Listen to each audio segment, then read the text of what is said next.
20 years. A mid-air crash late last night between a passenger plane and an army helicopter in the skies above the nation's capital. 64 people were on board the American Airlines flight and 3 were on the helicopter. Now all 67 are presumed dead. Some of the bodies have now been recovered from the Potomac River, where the plane came down, and that process continues. But while it's much too soon to speculate about the cause of the collision, President Trump has blamed diversity rules under his Democratic predecessors, saying he believes people hired at air traffic control were not always qualified. He provided no evidence. Tonight, we'll bring you what is known about the collision and look at some of the questions now being raised in a tragedy air accident officials say was absolutely preventable. We begin tonight with Sarah Smith in Washington.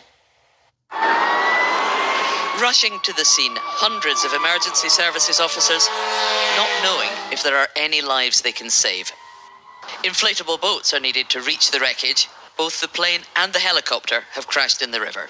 The fuselage of the American Airlines plane was inverted.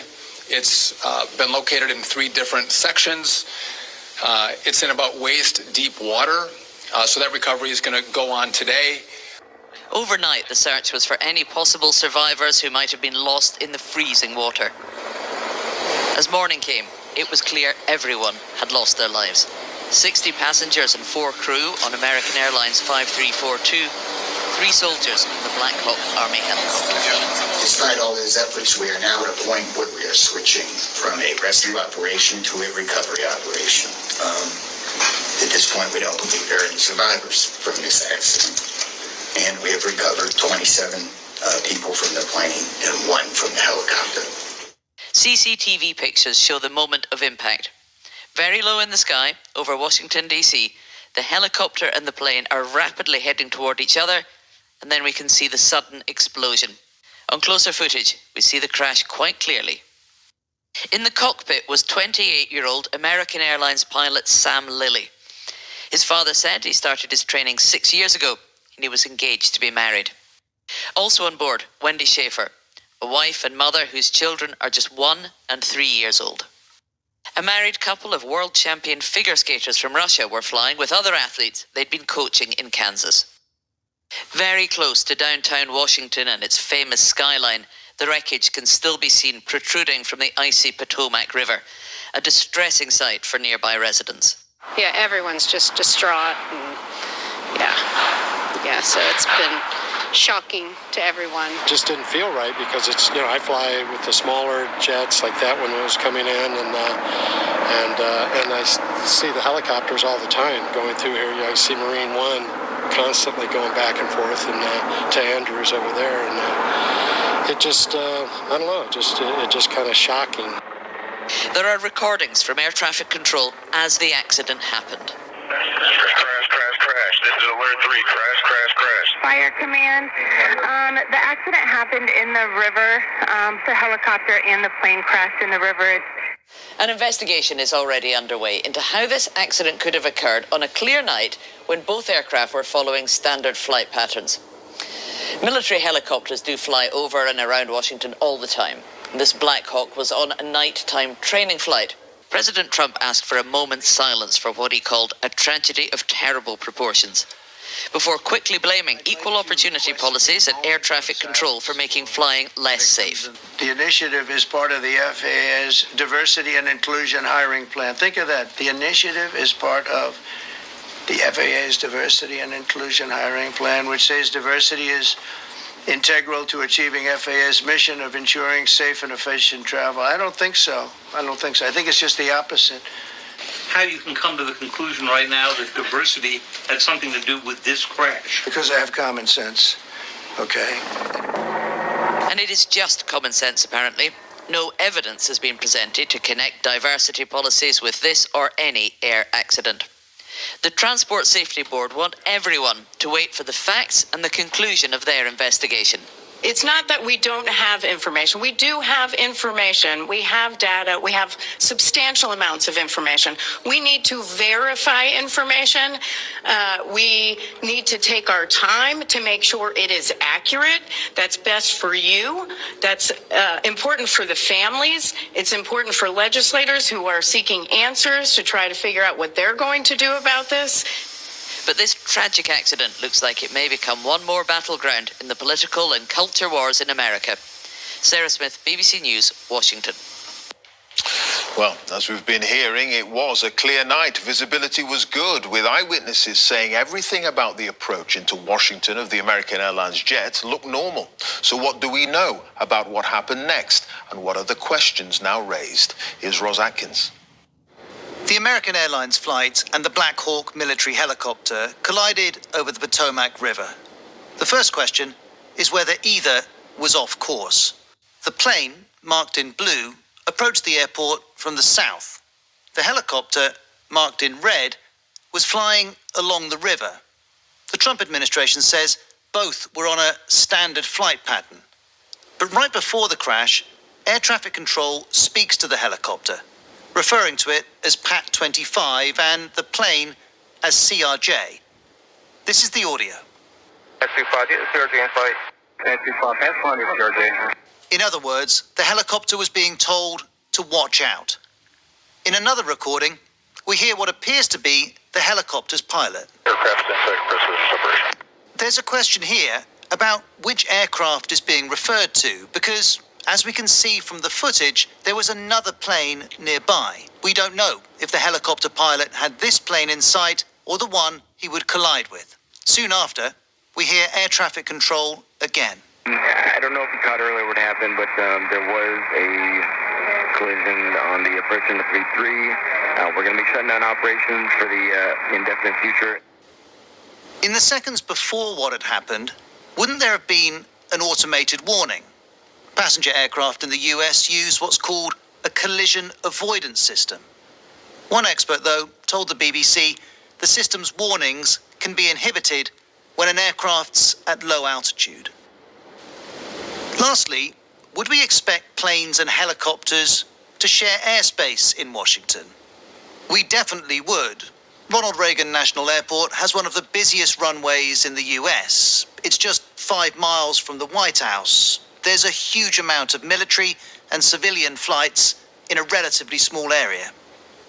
Some aspects of the moments before this disaster were not unusual, but something went terribly wrong. Why did this helicopter and plane collide? That question still requires an answer.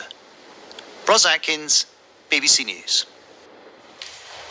We're going to focus on some of the people on board the American Airlines jet now, with at least 15 of the passengers being athletes, coaches and family members involved with US figure skating. Laura Scott reports now on the impact of the crash on the tight-knit skating community. Brimming with enthusiasm at a training camp for the figure skating champions of tomorrow. Among them, the teenager Spencer Lane, a regional champion full of promise and passion. Only yesterday, he said a national development camp in Wichita had been an amazing experience. But this picture was the last he posted, confirming tragically what many within the figure skating community had feared, that he had been on board Flight 5342.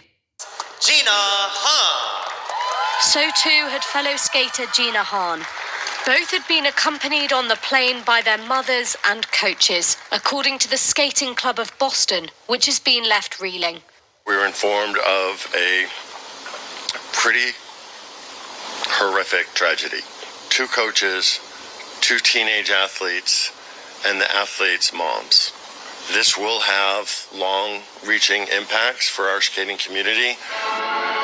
The 2 coaches known to be on board were married couple Zhenya Shishkova and Vadim Nomov, who in 1994 won World Championship gold in pairs for Russia and competed at the Olympics. They'd been helping to develop young skaters in Boston since 2017.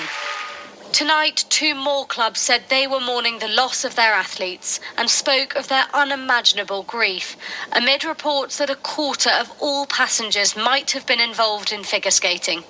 The main lesson I think learned in skating is you get back up. Keep on trying, and even when it's hard, you get back up. Even when you're crying, hurt, pain, you get back up and move forward. It's not easy, but that's what we all have to do now together. Please join us now in a moment of silence as we think of those who have been lost and their loved ones.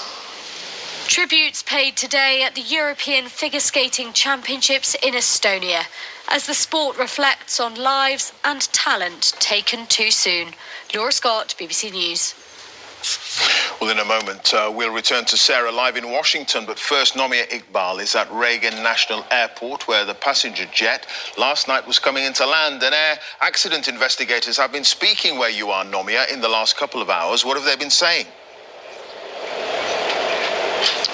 Clive, it's almost back to business here at the airport. There have been so many planes flying in the skies, but if you're a passenger on that plane and you look out the window, you will still see the Black Hawk and the airliner half submerged in the icy waters of the River Potomac. The recovery operation is still very much underway behind me.